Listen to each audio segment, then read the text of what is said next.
وَإِذْ قُلْنَا لِلْمَلَائِكَةِ اسْجُدُوا لِآدَمَ فَسَجَدُوا إِلَّا إِبْلِيسَ أَبَى۔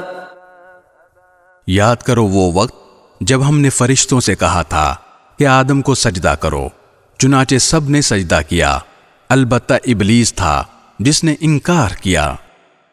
فَقُلْنَا يَا آدَمُ إِنَّ هَذَا عَدُوٌّ لَكَ وَلِزَوْجِكَ فَلَا يُخْرِجَنَّكُمَا مِنَ الْجَنَّةِ فَتَشْقَى۔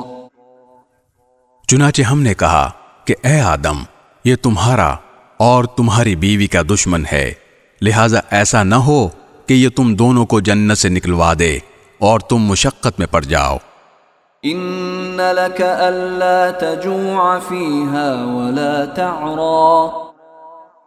یہاں تو تمہیں یہ فائدہ ہے کہ نہ تم بھوکے ہوگے نہ ننگے، وَأَنَّكَ لَا تَظْمَأُ فِيهَا وَلَا تَضْحَى۔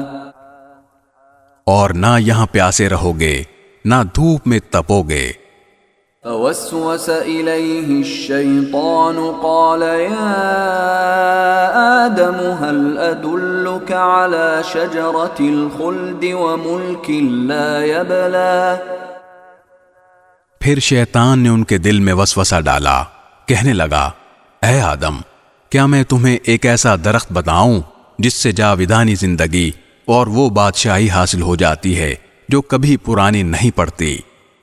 فَأَكَلَا مِنْهَا فَبَدَتْ لَهُمَا سَوْآتُهُمَا وَطَفِقَا يَخْصِفَانِ عَلَيْهِمَا مِنْ وَرَقِ الْجَنَّةِ وَعَصَى آدَمُ رَبَّهُ فَغَوَى۔ چنانچہ ان دونوں نے اس درخت میں سے کچھ کھا لیا، جس سے ان دونوں کے شرم کے مقامات ان کے سامنے کھل گئے، اور وہ دونوں جنت کے پتوں کو اپنے اوپر گانٹنے لگے، اور اس طرح آدم نے اپنے رب کا کہا ٹالا اور بھٹک گئے۔